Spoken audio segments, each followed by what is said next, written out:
Hello everybody, नमस्कार। कैसे हैं आप लोग? आज हम फिर हाजिर है एक नई टेक्निक के साथ। आज का भी टॉपिक ट्रिग्नोमेट्री है। ठीक है, तो ट्रिग्नोमेट्री में बहुत सारा वीडियो मैं डाल चुका हूँ। अदर टॉपिक का भी वीडियो डाल चुका हूँ, जिसमें से ये बताने की कोशिश किया हूँ कि ज़्यादातर क्वेश्चन को वर्बली कैसे करते हैं, हाउ टू सॉल्व वर्बली। ठीक है, तो वैसे वाले बहुत सारे वीडियो डाल रहे हैं, आप उसका फ़ायदा उठाइए। और आप भी जब ऐसे ट्राई मारोगे तो बहुत सारा क्वेश्चन, 50% क्वेश्चन अराउंड वर्बली बन जाता है। जब वर्बली बन जाता है तो आप समझ सकते हो कितना समय बचा सकते हो। मेनली तो समय बचाना ही सीखना है ना। जब अगर कॉन्सेप्ट क्लियर है, थोड़ा दिमाग के यूज करोगे तो देखोगे कैसे क्वेश्चन पढ़ोगे और वर्बली जवाब दोगे।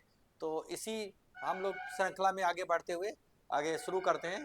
तो समझाते हैं। यहाँ पर देखिए, थोड़ी सी थ्योरी समझना पड़ेगा। इस टाइप के क्वेश्चन जब हम लोग करेंगे, इफ थीटा 1 θ2 = 90 डिग्री, ठीक है, कोई दिक्कत है? तो इस केस में tan θ1 इंटू tan θ2 = 1 होगा। और यहाँ cot θ1 into cot θ2 is also equal to 1। ये तो आपको बात समझ में आ रही होगी। इसको हमें थोड़ा समझा देते हैं कि अगर यहाँ पर देखिएगा θ1 प्लस θ2 इक्वल टू 90 डिग्री है ना। तो θ1 इक्वल टू क्या हो जाएगा, 90 minus θ2। Now taking tan both the sides, तो यहाँ पर tan ऑफ θ1 इक्वल टू, और tan ऑफ 90 माइनस थीटा क्या हो जाएगा, cot ऑफ θ2। और इसको जब इधर लाओगे तो आ जाएगा tan θ1 into tan θ2 it is equal to 1 हो जाएगा। क्योंकि cot θ2 को मतलब 1/tan θ2 मल्टीप्लाई हो जाएगा तो ये हो जाएगा। Similarly if you take cot both the sides then the second equation will be obtain. तो जब भी यहाँ पर दो एंगल का सम 90 है तो उनका tan of θ1 into tan of θ2 1 होगा, चाहे cot θ1 और cot θ2 1 होगा। याद रखिएगा, हम अगर ऐसा है तो ऐसा है, और ऐसा है तो फिर ऐसा है। अगर tan θ1 tan θ इक्वल टू 1 है, इसका मतलब θ1 प्लस θ2 90 डिग्री है। इसका उल्टा भी बोल सकते हैं। तो यहाँ पर प्रूव करके भी दिखा दिया कि इसको उधर ले जाओगे, tan लोगे तो यह बन जाएगा, काट लोगे तो बन जाएगा, वही चीज बन रहा है। तो ये चीज दिमाग में रखना, जो कि बहुत आसान है। और इससे फायदा क्या होगा, देखो अब क्वेश्चन हम लोग को वर्बली कैसे करेंगे। यहाँ पर इसको मिटा देते हैं, इसका कोई जान ही गए क्या है। अब देखिए, यहाँ पर देखिएगा, यहाँ पर tan θ1 और tan θ2 90 हुआ, तो ये दोनों का पेयरिंग करेंगे तो 1 हो जाएगा। इन दोनों का पेयरिंग करेंगे तो 1 हो जाएगा। tan θ1 into tan θ2 equal to 1, 1 हो जाएगा। और tan45 इज अगेन 1। तो यहाँ पर इस केस में 1 इंटू 1 इंटू 1, तो आंसर विल बी 1। ये 1 आ जाएगा, 1 इंटू 1 इंटू 1 दैट इज 1। आप खुद देखिएगा, क्योंकि tan θ1 tan θ2 इक्वल टू 1 होता है। तो यहाँ पर इस केस में देखिएगा, tan θ1 इंटू tan θ2 1, और tan θ1 इंटू tan θ2 1, और tan45 अपने आप में 1 होता है।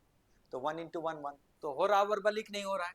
अब देखो अगला क्वेश्चन वर्बली कैसे होगा, कि यहाँ आप देखिएगा tan θ1 tan θ2 इक्वल टू 1 है, इसका मतलब θ1 और प्लस θ2 इक्वल टू 90 होगा, है ना। क्योंकि अगर θ1 प्लस θ2 90 है तो tan θ1 tan θ2 1 होता है। और अगर ऐसा है, ये 1 है, तो θ1 प्लस θ2 90 है।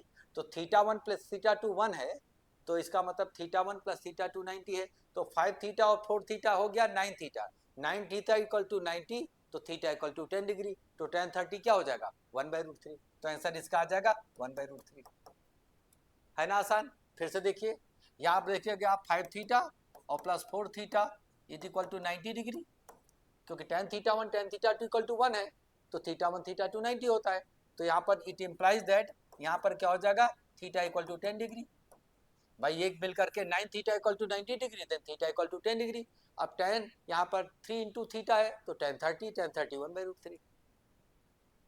हो रहा वर्बल कि नहीं हो रहा है? देखिए और बताते हैं। यहाँ पर देखिए cot of θ1 into cot of θ2 equal to यहाँ पर 1 है। इसका मतलब θ1 प्लस θ2 यानी 11 theta plus 7 theta 18 theta equal to 90, तो थीटा इक्वल टू 5। तो थीटा इक्वल टू 5, यहाँ पे 5 डालोगे तो 45, तो इट विल गिव 1। तो आंसर विल बी 1। देखिए कैसे वर्बल हो रहा है। यहाँ पर 11 थीटा और प्लस 7 थीटा इक्वल टू यहाँ पर 90 डिग्री।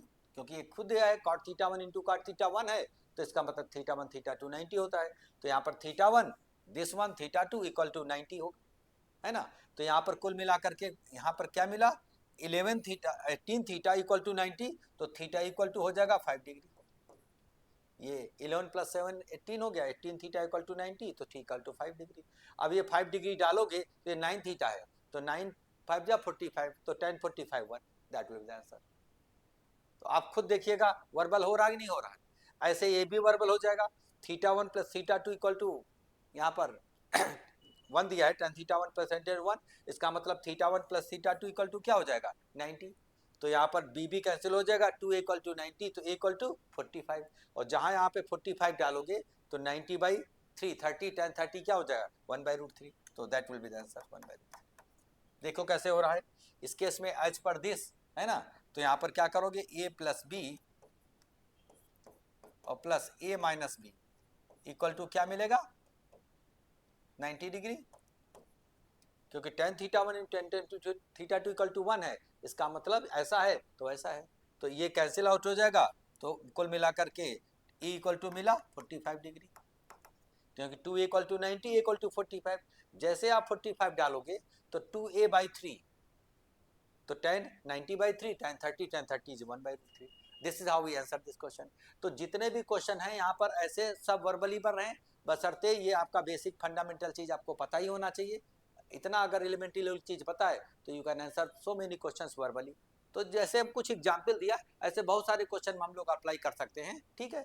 तो हम लोग मिलते हैं अगले वैरायटी की वीडियो में, जहाँ पर फिर टेक्निक के साथ आपको बताएंगे कि कैसे वर्बली क्वेश्चन को बनाना होता है, जिससे कि हम समय बचा पाएं। बहुत सारे बनते हैं, बहुत सारे हम ऐसे वीडियो डाल हैं, आप इसको मजा लीजिए, देखते रहिए, औरों को भी शेयर करिए, so that others will also be benefited.